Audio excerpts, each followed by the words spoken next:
Hi, everybody. I'm Frank Stanisci of NLL Lacrosse Talk. Welcome to the Spanglish World Network on Zingo TV, channel 249 and 250.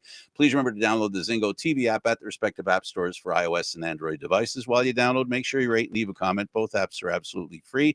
Zingo TV is available on Google Chromecast, Amazon Fire TV sticks, Roku sticks, and also on all smart TVs 2016 forward. Now on NLL Lacrosse Talk, as usual, our co-host and partner in interviews here, Gary Groob, and our very special guest, Derek Keenan, GM and head coach of the Saskatchewan Rush of the National Lacrosse League. Derek, a pleasure to talk to you. Thank you. Thanks for having me on. It's our pleasure. We always enjoy talking lacrosse, and it is a lot of fun talking to people who are involved with the NLL, especially coaches. We get more of an insight into the game, but I'm just going to ask you first. We ask everybody, what led you to the game of lacrosse? I started playing at a very young age. I had a close cousin of mine, Freddie Greenwood, he played for the Dynasty Oshawa Greengales in the 60s on all those Minnow Cup teams under Jim Bishop. And he gave me a stick at a very young age. I spent a lot of time at his family home when I was very young, and I started playing organized lacrosse at around 5. But I had a bit of a head start because he used to practice with me all the time over at the schoolyard. So that's kind of what got me into it in the beginning. What kept you in it? I loved it. I liked it right from the beginning. I played hockey too. I played pretty high-level hockey, and I played basketball and football in high school. But I think lacrosse was always sort of my passion, and I was probably better at it than the other sports too. So, I had a glimmer of a hope in hockey, but that didn't last long. And then really the passion for lacrosse took over. Why Jammer? It's too long of a story to get into. Okay, well, that's all right. You don't have, it's not bad. 3 out of 4 ain't bad. Okay, I got another question then. Why coaching? I honestly didn't think I would be a coach type until I was given an opportunity, and I had no experience with the very first the beginning of the Toronto Beaches Junior A franchise. Back in the early 90s, I was still playing. For whatever reason, the GM there, Wayne Copeland, called me up out of the blue and asked me if I'd be interested in coaching. At the time, I'd played for a number of years with Brooklyn in the major series, and we had some success there. And I think I was playing in Buffalo at the time with the old MILL, and I said, "Sure, I'll give it a go. I think I have some knowledge, and I've certainly played for a lot of good coaches in Bishop and Peter Vipon, and later on Les Bartley." So I said, "Yeah," and I really enjoyed it, and from there it was a real kind of learning process in terms of how to handle people and that. But that was kind of how I started, and then from there, when my son was born, I started coaching minor lacrosse. So I kind of went back at a lower level, including house league. I coached for a number of years, and just kind of led to this career, I guess. Well, we might have run into each other because I was the play-by-play guy at Rogers for the Toronto Beaches lacrosse team. Oh, wow. Before you were playing there. Have I given up my age? Oh my God. We used to cover them at Birchmount Stadium. So when they were a junior B team. Yes, and the arena, I always joke about that it rained one day and the next day it'd be raining on the floor and the guys were running around with buckets. Yeah. Well, the old Ted Reed was a good spot to play. It was a tiny little thing, but they're still there, and it was a fun place to be. It was a good way to start my career. I think it was a brand new franchise too, so we started from the ground up, and I think we had a little bit of success there early on. And I only did it for 2 years, but that's kind of how I got my feet wet coaching. Yeah, it's one of it underrated hotbed of lacrosse, that community. Not like the ones that we know in Peterborough and go to BC and go to other places. It was a little more subtle in Toronto, but a very, very dedicated group of players, and the organization was very dedicated. In fact, we had a certain player who bragged about the fact that he tried to hit me while I was. And Gary's laughing. Yeah, an NLL player who got a kick out of seeing if he could hit me with the ball. Oh boy, that's not very nice. It's typical. It's funny because he apologized on this show of all things. It's Paul St. John of all people. That's funny.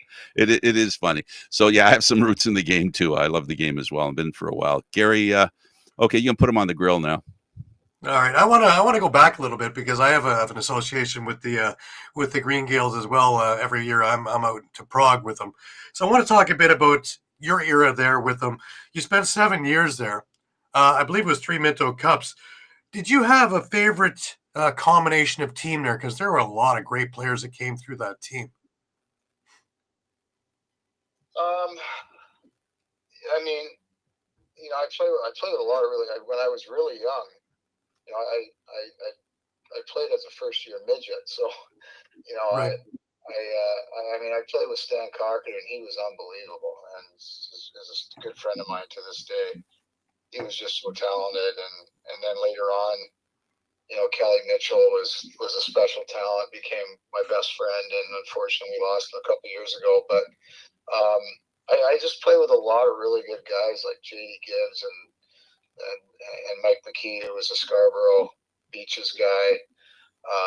Local guys like Fred Upshaw that I kind of grew up with playing, and I played with a lot of really good players. And back then there wasn't really pro, so guys either went on to play some senior, most typically with Brooklyn, or didn't play at all. So guys went on to other careers and things like that. But I played with a lot of good guys and on good teams, and very competitive. Really big rivalries back then with Whitby and Peterborough were our big rivalries, and it was a lot of fun. And I learned a lot in those days from Jim Bishop and Bob Hanna and the likes, Neil Armstrong, who, of course, all those guys were involved in the dynasty years in the '60s. So it was a lot of fun and learned a lot. Right. You had a great career with him. Yeah, you had the MVP award in '79, second career playmaker, 440 assists, 317 goals. Huge career with him. So you had a lot of success with him as well moving forward. How did the organization itself develop you as a player? I think that was all Bish, to be honest. Like I was pretty raw. I was pretty raw when I started playing there. In fact, my first year as a first year midget, it was Neil Armstrong. And then my second year, Bish came back from whatever endeavors he was doing. He kind of left the area for a while. He came back, and I think the biggest thing was the fundamentals right. of the game, the very core fundamentals. He taught so well, and also the hard work ethic part of it. We were on the floor every night.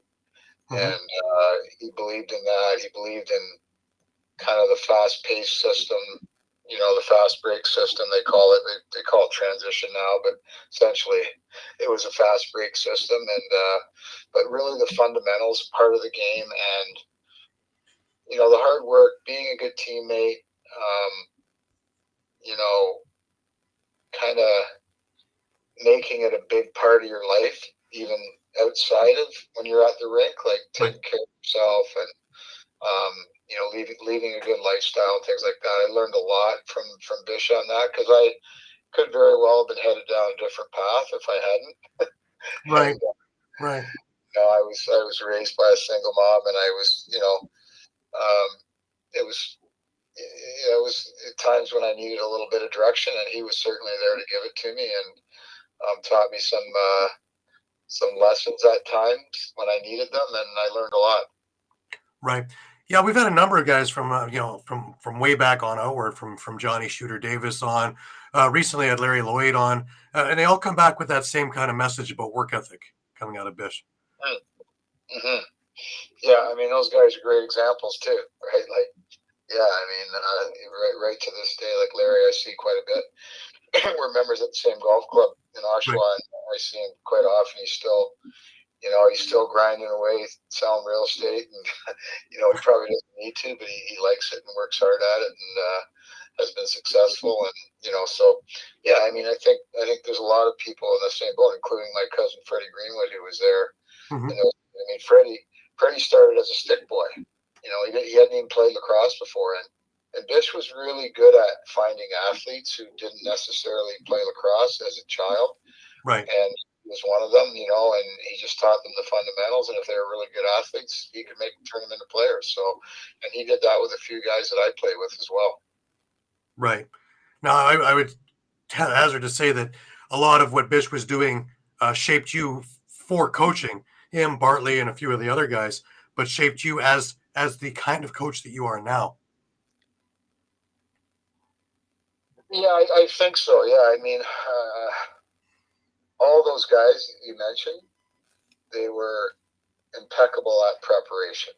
And, the game has evolved immensely from back in those days. Like, right.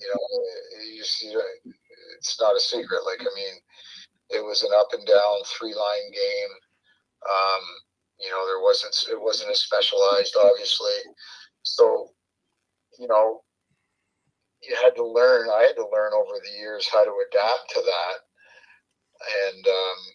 And that comes with preparation and doing your work. And I really learned that from those guys. And then from a kind of a player personnel part, I learned a lot from Peter Vipon too, because he was just such a player's coach, and he kind of knew when to get at you a little bit and when not to, and so all those guys, I think I learned a lot from.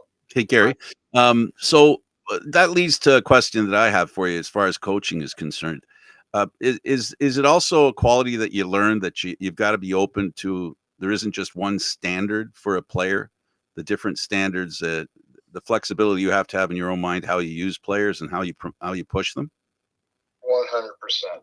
Yeah, absolutely. There's, everybody has different roles, and I think that goes in terms of the game itself, like having an open mind. Like there isn't, my way or the highway. Like I I got rid of that attitude a long time ago, probably when I was coaching in the beaches as a young man, and thought I knew everything, and I really didn't know very much. And I just started to become more of a student of the game, and being a player, being a good player or not a good player, whatever, doesn't necessarily make you that student of the game. You really need to do your homework, and then yes, when it comes to the players themselves, everybody, they all have different personalities and different lifestyles, and different levels of talent, different skill sets. So you have to be able to figure out how to fit those guys in. And I did that. Like, fortunately for me, like, I was able to coach at every age group. So you can kind of see how that evolves, right from paperweight house league to the NLL, and I've seen it at every level. So that's really helped me too, in terms of, evaluating talent and evaluating what a player's role might be and what his skill sets are. And, is he good enough to play at this level, or is he not? Or can we put him into a role that makes him, if he's a really, really good athlete as a second-year midget, then you know what? And the game's going this way anyway. He's probably going to be a D guy. Let's teach him how to do that. Not everybody loves that style, old school people, but it's the way the game's evolved, and either you evolve with it or you don't survive. It's amazing, isn't it, that the more you learn, it seems you have to embrace with both hands and both arms. The more there is to learn, you realize the more you learn, the more there is to learn. It's scary. Yeah. You never stop. Like I said, you got to keep the mind open. And like, I learned from other coaches in our league, and even younger coaches. And, I find now that, there's been a bit of a change in the guard in our league in terms of younger coaches coming up. And, I keep my eye on them big time, because they're smart and they play at a high level, and they have good ideas, and largely, like a lot of sports, it's copycat. And, right. we all kind of, I wouldn't say steal, but we borrow from one another, and it seems to work. Absolutely. Now, you went to Ithaca College, and the other person I know who went to Ithaca College, again, somebody I talked to just recently, was Johnny Meridian. And of course, you had a big association with him, getting in with the Buffalo Bandits. Talk about that, because you were one of only a few Canadians at that time who actually got into Ithaca. Yeah, there weren't many at all, like Canadians that were going south of the border. Like I think like Stan Cochran and his buddy Bobby Flintoff, who was a goalie, they went to North Carolina State, and that was around the same time Johnny went to Ithaca, and it was a bit of a my mom, if she were alive today, she'd still tell you she was going to kill me, because when I was just finishing up high school, or in the middle of my what back then was grade 13 year, I had a lot of opportunity. Things were starting to open up to Canadians a little bit. I think largely because of the success of Stan and Right. Bobby they had down there, and he was kind of renowned from his World Championship performance. So there was a lot more attention being paid to Canadian box players, because I really never even played any field lacrosse. A little bit of club.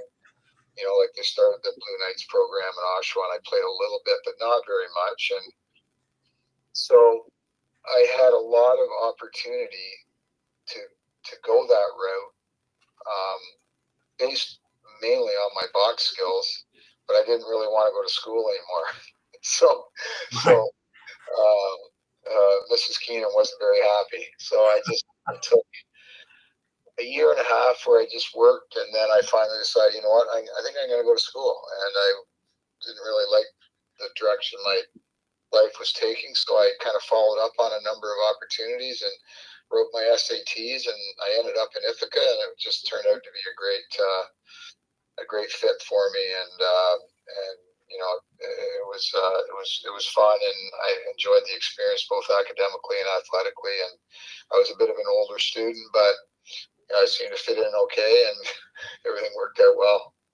Right. Well, that seems to be a theme that we're going to, because when you join into the mill, you're a 31-year-old rookie. That's incredible, and you win Rookie of the Year. That's even more incredible. Jumping onto the Bandits with a team with some great, future stars, Hall of Famers.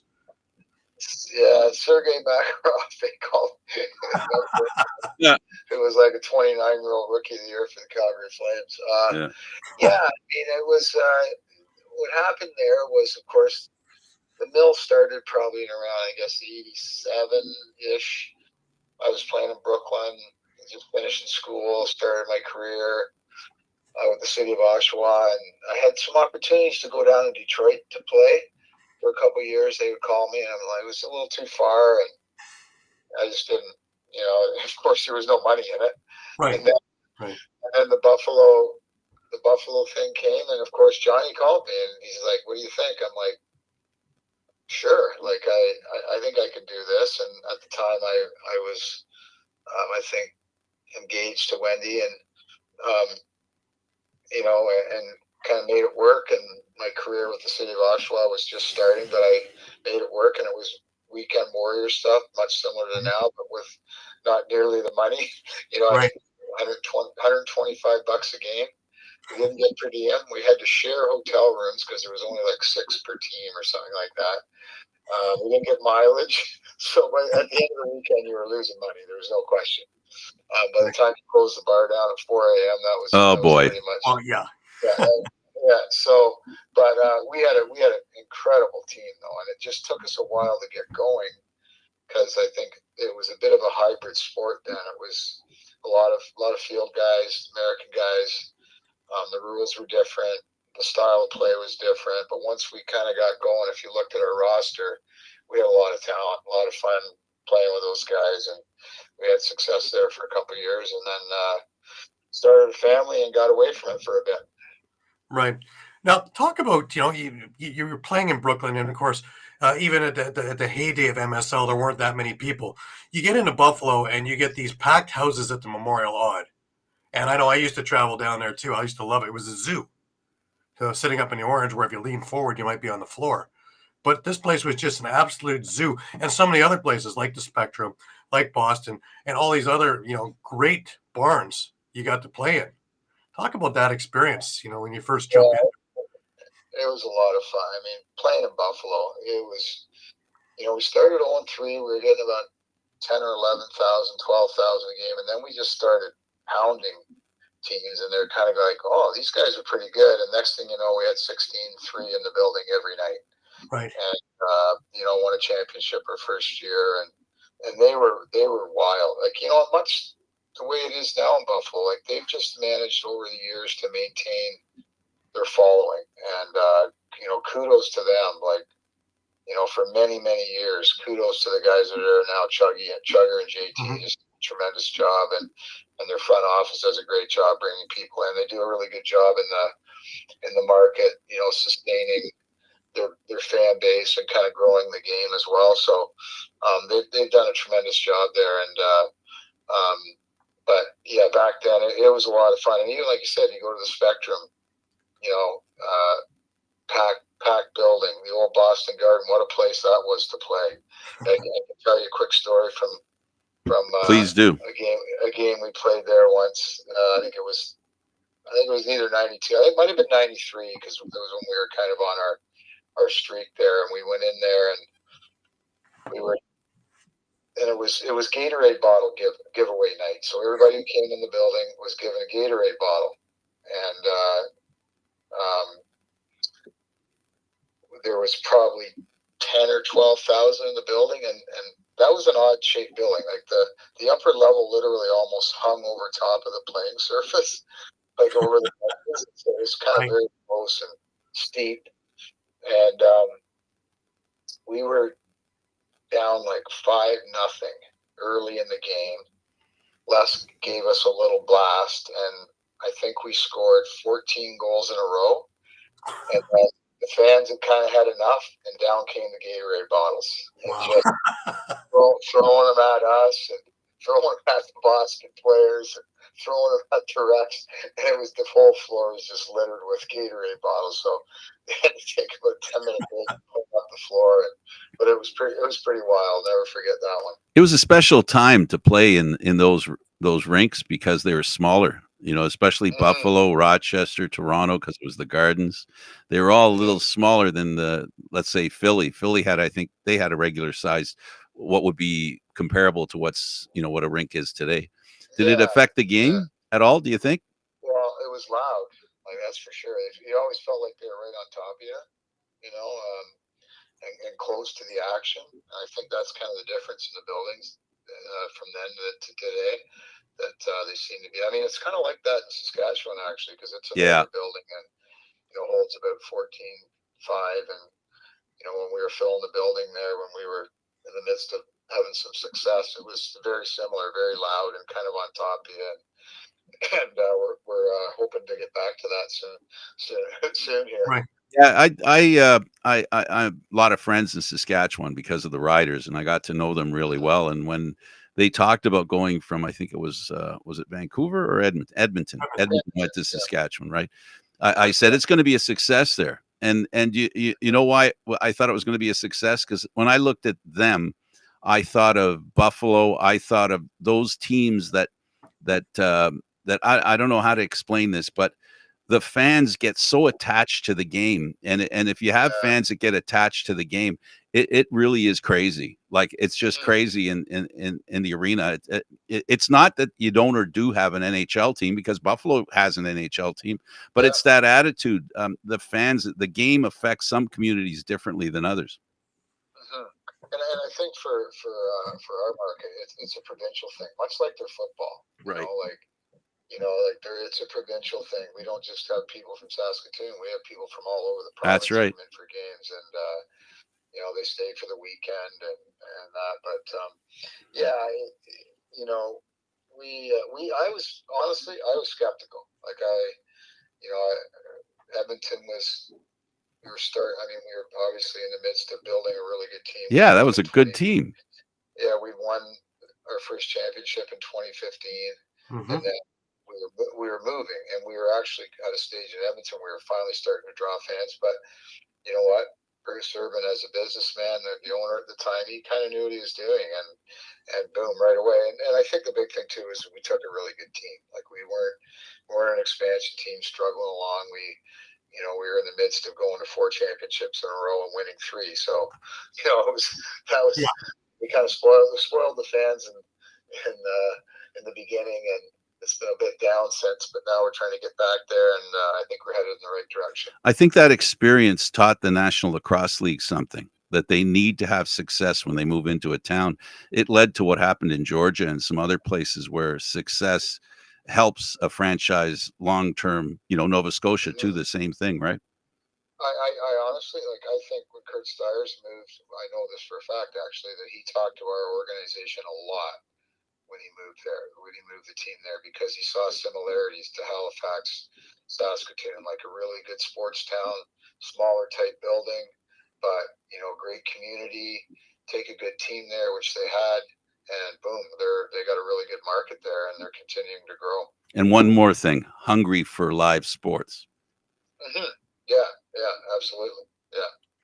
But they were the same as you guys in Saskatchewan, though, because they also went to grassroots and got the kids involved. So it brought the interest of the community in there as well. Yeah, for sure. And we're still working on, we're trying to build on that, because I think it's really important. And we've implemented some new programs this year to try and build it up again from the grassroots. And it can be a challenge at times, because there's so many other things going on with youth sports and that, but we seem to be making some headway there, and I think they've done a really good job of it out there as well. Glad to hear it. Right. One more thing about the Bandits thing, but we kind of went over, is you guys started off in that first year, you were 0-3, and Buff McCready got fired, and Johnny starts thinking whether he goes behind the bench himself or brings up Les Bartley to be the head coach, and boom, now we have Les Bartley as a head coach, and the rest, as they say, is history. Yeah, it was an interesting time. And Buff actually stayed on as a kind of an assistant, but Buff was a great guy. We really liked him. And Les, and Buff was a legendary goaltender as a player, right? And Les was a guy who was not a very good player. I think he might have played a bit of junior A, not much. And but he was exceptionally innovative.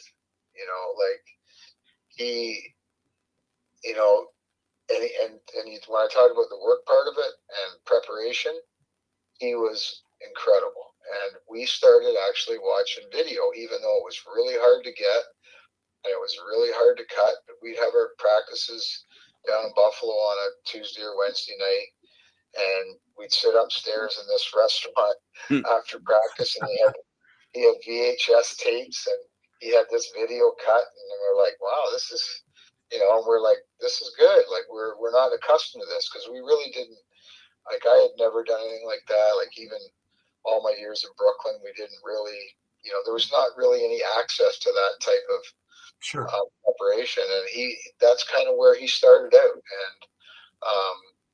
as the game evolved, he's a guy that really evolved with it and became an innovator. And I learned a ton from him, both as a player and when I coached with him in Toronto. Right. Well, if you ever get lonely for those games, I inherited Bill Fox's VHS collection over COVID, and a lot of the old Bandits games and a lot of the Mill games are there on VHS tapes that I've been, over the last couple of years, slowly converting and putting up on our All Lacrosse All the Time YouTube page. So the games are in their entirety. So there's about 40 of them up there now. So. Exactly. Well, that's great, because you know what? I had them too on VHS, and I don't know what I did with them. I remember when that kind of went. I think when I moved houses, I had literally a massive green garbage bag full of video of VHS tapes with kids' movies as well as lacrosse stuff, and I think I threw them all out. So, Well, Bill knows how much of a collector I am with jerseys and old style things, and so he wound up giving me his Mill jackets, his jerseys, and all these tapes, and it was wonderful. So to convert all these things and get a chance to watch it, one of my things is all the guys that we're seeing behind the bench. Well, this was their heyday playing. So what a great way to introduce people to the game of yesteryear, as well as showing them a totally different game. Yeah, it was. I mean, if you look back, I mean, I'm glad you guys mentioned that with the YouTube how you have stuff, because we got a few players that like to go back and watch that stuff, and they'll say to me, "Geez, Coach, I can't believe how much you played in '92. Like you were on the field." I say, hey, the game was different then. Like, we only had 15 bodies. We had 15 runners. That was it. You played offense, you played defense, you played penalty kill, you played power play. That's just the way it was. I think in '93 I even took face-offs.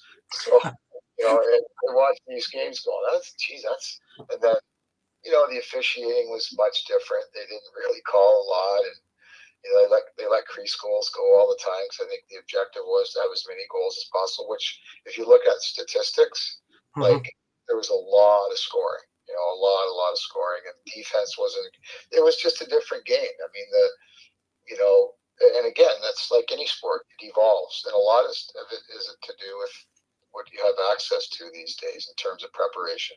Yeah, and in terms of systems. And now it was far less system based back then. Right. And it was exciting, but as a coach, if I watch it now, I just cringe at some of the stuff. but that doesn't say it wasn't good, though, because it was really good. Well, yeah, Darius Kilgore, when he was on, he called it the Wild West of lacrosse, because something that you probably get a 5-game suspension for now, you get maybe a change of possession back then. Oh man, like you guys just hammer guys from behind into the boards and be like, might be a possession call, sometimes not. So you just had to, and that's what I meant by kind of our guys adjusting to the league, as largely Canadian guys who play box up here. You just had to turn your head on that stuff and move on, because you just never knew. Absolutely. Now you stepped away from the game after a couple of years in Buffalo to have your family. What drew you back in 1999 to come back with the Toronto Rock? Well, again, it was another one of those Johnny Meridian calls, and I think at the time it was an interesting, because they had played in Hamilton the year before, and they were moving the franchise. I think Johnny was actually looking for investors, to be honest. Right. That's kind of the way that thing started in Toronto. I think they had a bunch of guys put in some money, and it ended up being a great success. And I think the Waters group kind of took most of it over. But at any rate, I'm like, well, Johnny, I'm not really into that. And he says, well, what do you think about playing, maybe coaching, like maybe helping out? I'm like, I'm going to have to talk to my family about that one. So then there was a little bit more money in it, not a lot. Right. But kind of made sense. And then I was, 38, 39. So, and I hadn't played in quite some time. Right. So I go to training camp. I got myself in really good shape, but there's a difference between being in really good shape and playing pro lacrosse with guys that are 15 years younger. So my very first weekend, I was like, this is faster. I used to be considered a bigger player. I was not anymore. Right. So they faster, bigger, stronger, better, and it was a real wake up. And things, I played a few games, and it kind of evolved more on the coaching side, which was sort of the plan anyway. But that was our first year in Toronto, and as again turned out to be tremendous success. And I kind of evolved into the full-time assistant coaching the following year. Right. Well, did you, Ed Como, and Les, what a coaching staff that was.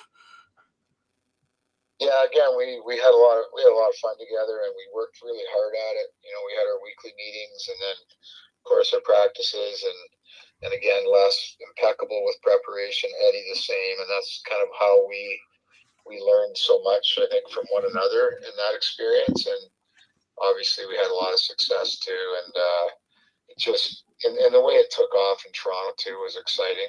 Yeah. In the old gardens, and Even when we moved into the Air, at that time, the Air Canada Center, we were filling the building there, and a lot of exciting lacrosse and championships, and and then that's ultimately what gave me an opportunity to get my own gig down the road.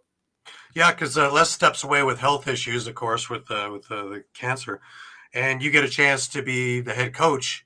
Short-lived in that spot, but it moves you on that you get the Anaheim gig as coach and GM, which is your first chance at being the guy and being able to build your team and turning a team around. Because that team when it was 1-15, you come in and becomes 5-11, and really made a difference in that team. Yeah, thank you. It was a big challenge. Yeah. I'm not gonna lie about that. It was a pretty rough crew we had there, Right. In the beginning. But we did have some talent. Like we had the Powell brothers, and we had a few guys from out west, and we had some good, decent players, but we weren't really quite there. And then unfortunately folded after 1 year. But that's when I got my opportunity in Portland for 4 years. So, but that was my first taste at kind of being the guy, and doing a draft, and getting scouts involved, and hiring coaches, signing players, bringing in free agents that were there. It was my first experience at it, and I learned a lot, and it just kind of paved the way for the future, I guess. Right, because Portland comes calling, and you make history there because you're the first expansion team to finish first in the division, really an eyelash away from winning a championship in your first year. Mm-hmm. Yeah, we were pretty fortunate there. I think well, first of all, we got Brody Merrill in the drafts, the first overall. He was such a huge impact player as a young man in every area of the game. Like, it didn't matter whether it was offense, defense, transition, physical play. He was tremendous, and we did a pretty good job in the expansion draft, as well as the Anaheim dispersal draft. A couple of trades.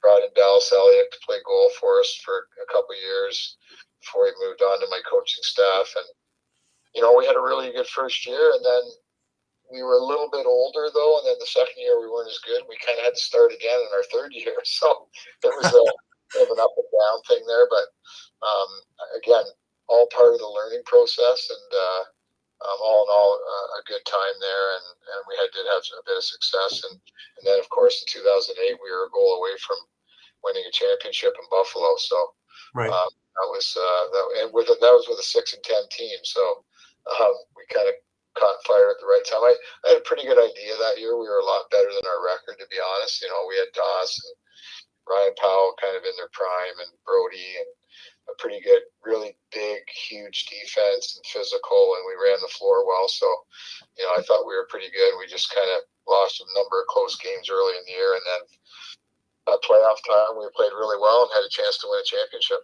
Baptism by fire is a pretty fertile ground, isn't it? Yeah, that's for sure. Yeah. I'm just saying there's a positive in every way, and I think as a coach, I would think, because I've never coached, every situation is an opportunity to learn something and to apply or find a new principle, a new application. Very true. That's what I mean by always trying to have an open mind, and learning from. I even learn from players. Like players, they're the guys playing. They're the guys out there. They're the guys that see it firsthand, and a lot of times they have really good ideas, and other times they're not so good, and you just kind of kibosh it. But other times, they're like I said, the guys playing the game. You want to learn from them as well. It's a good character test, because if you have a squad that loses more than just a little bit, loses a lot, you get to find out a lot about their character, and it also gives them an opportunity to appreciate winning when it starts and know how close or how, it helps sharpen your concentration, I think. Yeah, you know what? I can kind of bring that kind of concept forward to the group we have now. In our young guys, the last couple of years, like the Boudreaux and the Barnables and the Bobby Kids, and Zach Mans, and I saw last year how hard they played, and and how much they cared when they lost. And like lose an overtime game, and it was like, you're like, guys, we're going to be back here next week. Like you got to figure out what's next, and that's kind of when I had an inkling. You know what? We're really close here to having the right group to get back to where we were, and I see that in these guys, and it's exciting, and they're just and it makes it fun for me to be back on the coaching side of it, because it kind of brings back memories of those times when we're developing a young team back in the Edmonton days with the group that we ended up winning championships with. It was very similar. They were all young, hungry, athletic, skilled. And it's kind of a similar feel. Yeah, if you just joined us, we're with Derek Keenan. He is the head coach and general manager of Saskatchewan's lacrosse team. Hang on. Sorry, that's my phone. I'm getting a call. It's interesting you brought up the rebuild of Edmonton and this one here, because that was one of my questions. I was going to ask you how you rank this current rebuild with when you first got into Edmonton and built that championship team for 2015. It's a little bit different because when I first got the position in Edmonton, they were 4 years on in the league, hadn't been very successful. In fact, had never made the playoffs. Mm-hmm. So we went in and we tried to have success right away, and we did. We made the playoffs. We went 10-6 that year. I think their best season prior to that might have been 5 or 6 wins, maybe. Mm-hmm. So we went in and had success, but again, we were a little bit of an older team. With some veteran guys we brought in, but we drafted some young guys too at the same time. Made a couple trades for a couple younger guys like Ryan Ward, and I think we brought Prout in that year, who was not young but not old either, still kind of in his prime. Mm-hmm. We did really well, and then the next year, Brody got hurt. I think our goaltender got hurt. We struggled. We weren't very good, and that's when we kind of went, okay, I know what we need to do here, and I had to get ownership to buy in. I said we need to start fresh, and that's what we did, and that's when we started building with the draft and a couple of trades that brought in Chris Corbeil, Jeremy Thompson, Jeff Cornwall, kind of younger guys, athletes. Unfortunately, Boston folded, and we ended up getting Kyle Rubish out of that, and Ryan Dilks, actually, which was still to this day, I'm not sure how he slipped to the second round of the dispersal draft, but he did. Mm-hmm. We benefited from that. So that's kind of how it started, and then from there, a couple of deals kind of got us high in the draft each year. We ended up getting Mark, and then Ben McIntosh, Robert Church. They were all draft guys, and then later on Ryan, my son, and Mike Messenger, and on and on. And it was kind of built through the draft, and sneaky little trades here and there that worked out well. Mm-hmm. I think about the Corbeil and Cornwall and Jeremy Thompson deals, like they were kind of game breakers for us because they brought such kind of athleticism and size and character to our team, and it was very much needed at the time, and we could play the style of lacrosse we wanted to play with athletes like that, and that's kind of how it started. Right. Now, I really enjoyed my times coming out to Saskatchewan. Every time I come out, I stay with Evan Schemenauer and his family. And for a number of the finals and a few other things, I was out for games. I want to bring us back. I believe it was the 2017 final against Georgia. And that final play in regulation time that was just crazy. And unfortunately, you guys gave up a goal out of it. But let's just talk a little bit about that play in the setup, pulling the goalie. They had their goalie pulled. I think there's 11 seconds left, and you're up by a goal. And the thinking behind that, I agree with it, but I just yeah. It's something that we had always done. In fact, you go back to that year, we'd probably done it 5 or 6 times and executed it to perfection. I would do it again. We do have a plan B now with it that we work on. Right. But the bottom line, I put, to this day, I put it on myself because it's something that we didn't actually practice before that game, and we always do it every week. And for whatever reason, we didn't practice it, and it wasn't about the play itself, it was about the execution. The ball basically went to the wrong part of the floor. It should never have gone there. Right. And the middle of the floor is not where you wanted to put it. If you're gonna like, the objective is to try not to put the ball in the air at all. Right. You want to try and just kill clock. And Georgia played it kind of smart too. They were, I'm sure, prepared for it, because that's something that Eddie, Les, and I did in Toronto, 10, 15 years before that. So it was something that we had, was part of our plan years and years before that. So it didn't work out, unfortunately. Right. The next year when you won, I agree with you. That's probably the loudest building I've ever been in. My ears were buzzing for days after that. Yeah.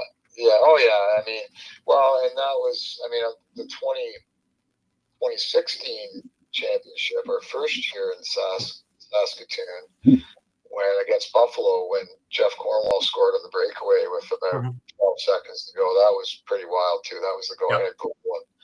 That was pretty crazy. But yeah, a lot of success there, and like I said, I think we're on the right path to getting back there with this group. Oh yeah, I think you have a great team now, and I think you've got the right mix of veterans and youth, and guys like Triolo and guys like Levi Anderson are going to be huge pieces in this team, I think. Yeah, we have 3 guys left from our last championship in 2018, and I think they're the right guys. And then you bring in a guy like Triolo, and this year Austin Shanks. Unfortunately, we get Matt Hossack back, who I think is probably, arguably, he's been the best D guy in the league so far this year. He certainly has been our best guy. He's a much more rounded player than he was when we had him before. So he brings a lot. Frankie's been really good in goal, which you need to have in our league. Yep. And then the younger pieces, Zach Mans is obviously he's incredible. What a shot on him. Yeah, Brock Haley's going to be a really good player. A guy we acquired this year. I know him well. He's a Whitby kid. So I think we've done the. Well, having Austin Shanks too, that's a nice little grab in the off season as well. Yeah, a guy that I coached as a kid and through junior and a little bit in senior in Brooklyn, and known him a long time, and just love his character, and obviously his skill set's really good. And we just needed, a little more oomph on our offense from what we had last year. I think we brought it in, and Levi Anderson, I think, is going to be a really good player. So far, we haven't been lighting it up on offense, but we've been just good enough, and I think, hopefully, playing again, like we played really well our first game in Albany against a very good team, and then we had a bye week. My favorite bye week. I have a feeling you'd rather sell that. Yeah, I don't like. I don't. It's not as bad this year. Like last year was like we had 7. So not as bad, but it doesn't help, especially on the offensive side, especially for a group that we're not a team that practices midweek. We just can't do it logistically.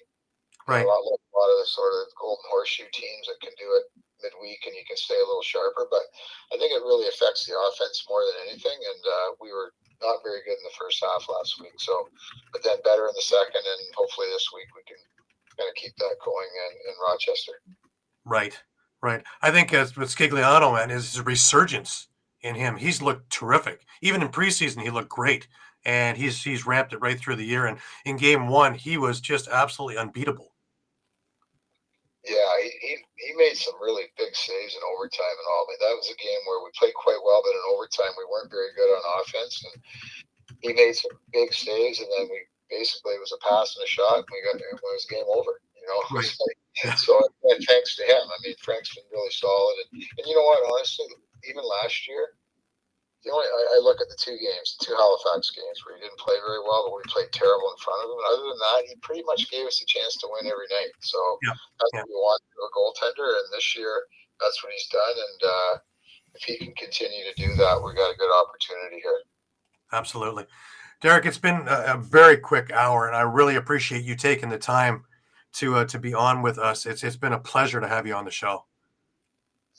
Well, no, I appreciate being on, and you guys had me on, and it was fun.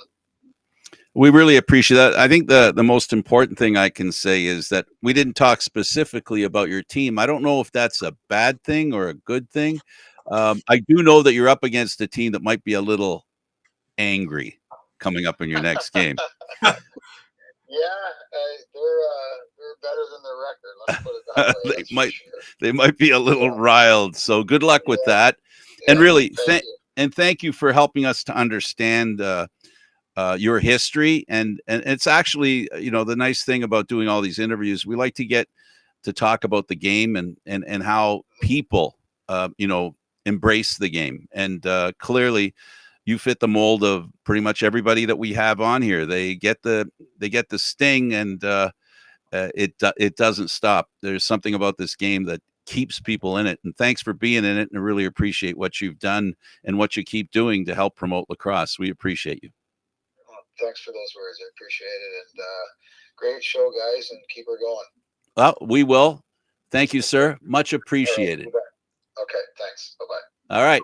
He's the head coach of the Saskatchewan Rush, Derek Keenan, and GM for that matter. Gary, thanks for doing this, buddy. Always a pleasure. And like you put it, I love getting the stories from all these guys and all the trials and tribulations. That's what makes this so great. Absolutely. And thank you, all of you that have tuned in and watched. Don't be afraid to, push this program around. We love the game. And the nice thing about the way we do the show, to be honest with you, is that it never gets old because it doesn't talk about the game last night as much as it talks about the game. So thanks for tuning in, everybody. Really appreciate it. I'm Frank Stanisci. You've been watching Lacrosse Talk, NLL Lacrosse Talk, seen live Thursdays at 4 p.m. This show can also be heard on the Spanglish World Radio Network. For Lacrosse Talk news, entertainment, and other sports programming we offer, please check out SpanglishWorld.ca. Spanglish World. Watch it, hear it, read it, download it, and live it. Thanks, everybody. Thanks for watching. See you again next time. Pick up a stick. It'll never end there, let me tell you. Bye for now.